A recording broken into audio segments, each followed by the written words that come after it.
How to buy coin in Trust Wallet. Hey everyone, welcome back to our channel. In this video I will guide you on how you can buy coin in Trust Wallet, so make sure to watch the video till the end.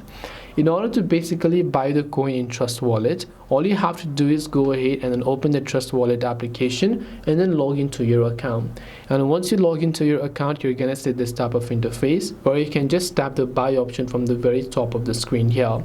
And once you tap the buy option from there, you can simply select any of the coins that you would like to buy, which could be BTC, Ethereum, Litecoin, BNB, or some of the other forms of crypto that are available. So you can select a certain one you'd like to buy, enter the US dollars worth of equivalent of the crypto or the coin that you're willing to buy, tap the buy option here, and then you'll be able to buy coin in Trust Wallet. This way you can buy coin in Trust Wallet. Hope this video was very helpful. If you have got any questions, feel free to leave them down. Thank you very much for watching till the end, and see you soon in the next video.